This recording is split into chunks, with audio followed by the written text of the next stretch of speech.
मैं क्या करूँ? नहीं नहीं, देखो गलत बोल रहे हैं आप लोग, पिक एंड चूज करते थे। मैं देखो, मैं जब लीकेजेस रोकने की बात करूंगा ना तो बता दूंगा उस समय सही। नहीं नहीं, मैं बताऊं, समाजवादी पेंशन स्कीम केवल समाजवादी कैडर को, अरे कम से कम जिस कांग्रेस की बैसाखी से वहां पहुंचे थे उस कांग्रेस के ही नेताओं को दे देते, नहीं दिया। चेहरा देख करके देते थे, किसी और को नहीं देते थे। अरे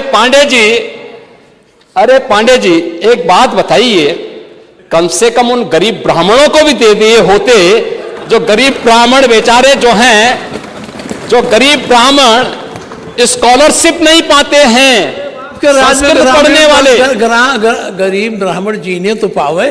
नहीं, मैं वही कह रहा हूं ना, नहीं दिए।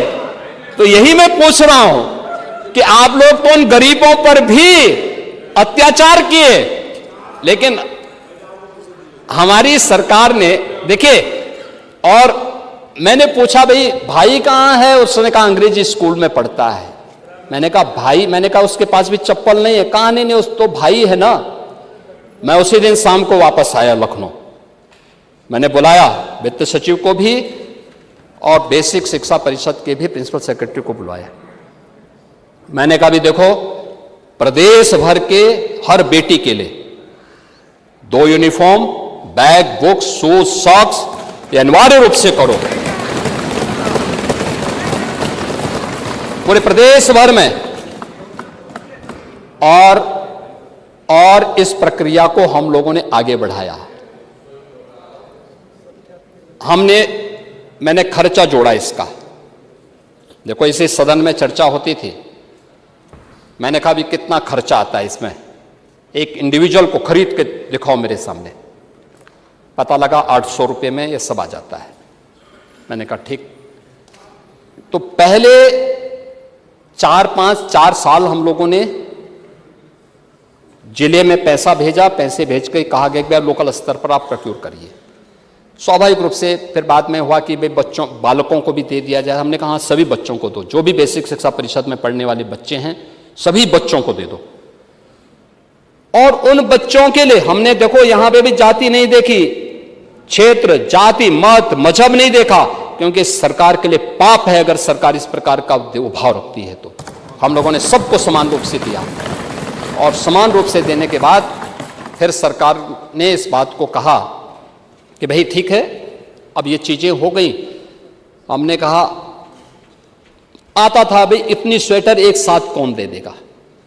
लुधियाना से भी नहीं आ पाता था, यूपी के अंदर भी नहीं आ पाता था। इतने जो यूनिफॉर्म कौन देगा? तमाम शिकायतें आती थी कि कहीं समय पे मिला है, कहीं नहीं मिला है।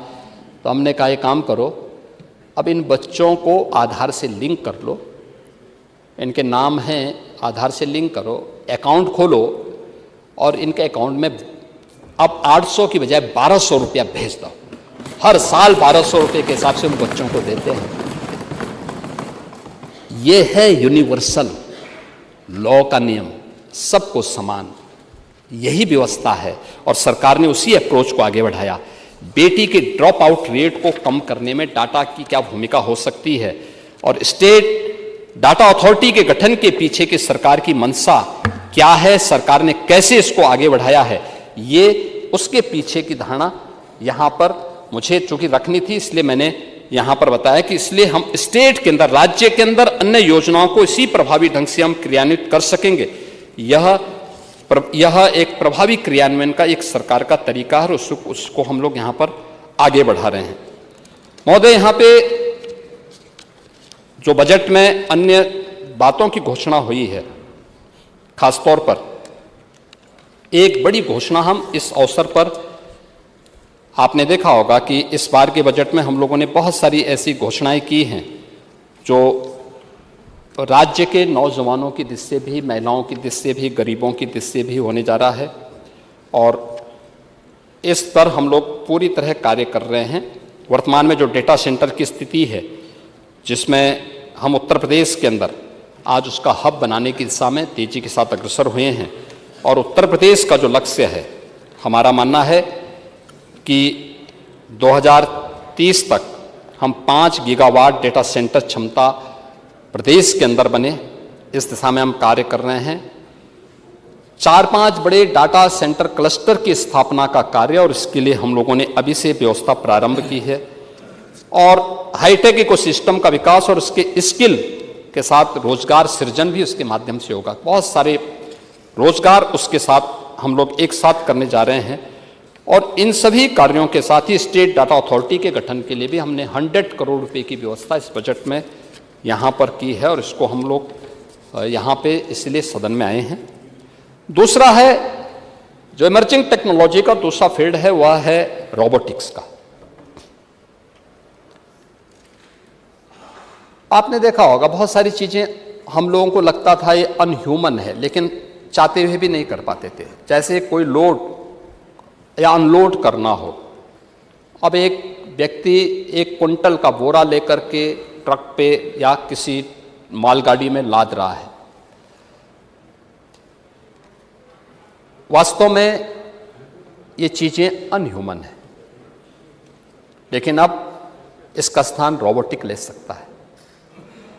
खेतों में दवा डालने का काम पहले किसान अपने हाथों से करता था। आप मुझे बताइए, जो जहरीले कीड़े उस पेस्टिसाइड से मर रहे हैं, क्या उसको नुकसान नहीं पहुंचा रहा है जो उसको छिड़काव कर रहा है? आज उसका स्थान ड्रोन ने ले लिया है।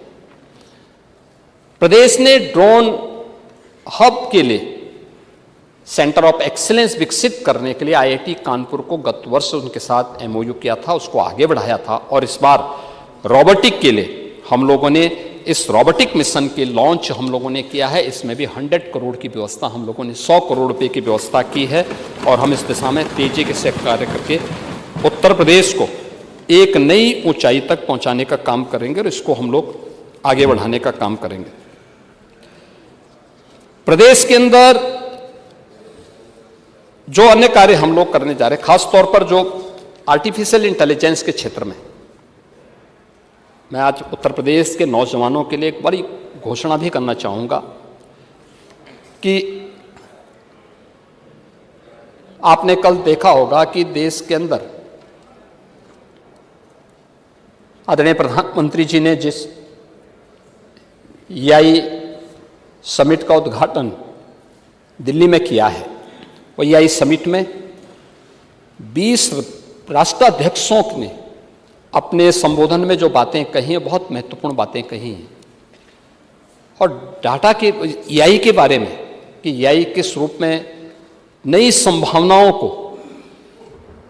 आगे क्रिएट कर सकता है, इसमें हमारी क्या भूमिका हो सकती है, लेकिन उसके लिए स्किल मैन पावर चाहिए।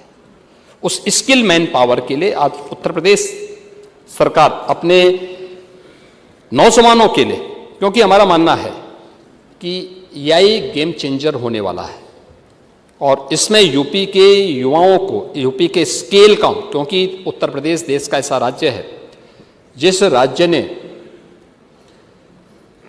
56 से 60% हमारे पास जो युवा है वह कामकाजी है, यानी जो हमारे पास आबादी है ये कामकाजी है, और इसको कार्य चाहिए। उस कामकाजी युवा के लिए एआई की भूमिका क्या हो सकती है, खास तौर पर हमारे स्कूल कॉलेजेस में पढ़ने वाले बच्चों के लिए? तो इसमें हम लोग उनके लिए एआई टूल्स के फ्री वर्जन का उपयोग करने के लिए उनको अब तक पैसे देने की आवश्यकता पड़ेगी, और उत्तर प्रदेश सरकार इस मामले में 25 लाख उत्तर प्रदेश के नौजवानों को एआई वर्जन को फ्री में उपलब्ध करवाने की दिशा में एक बड़ी कार्य योजना के साथ कार्य करेगी।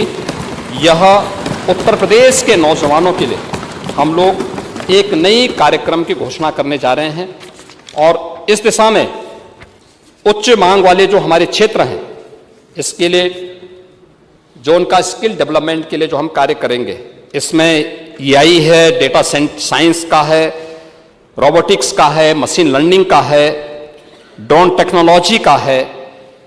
इन सभी के अनुरूप कार्य में उसको पारंगत बनाने के लिए सरकार इस दिशा में कार्य करेगी। स्टार्टअप और इनोवेशन के लिए एआई हब की स्थापना और इसमें गवर्नमेंट के अप्रोच को आगे बढ़ाने के लिए क्या शिक्षा के क्षेत्र में, क्या स्वास्थ्य के क्षेत्र में, क्या एग्रीकल्चर के क्षेत्र में, इन सब पर हम लोग नए स्टार्टअप को भी स्थापित करने के दिशा में कार्य करेंगे।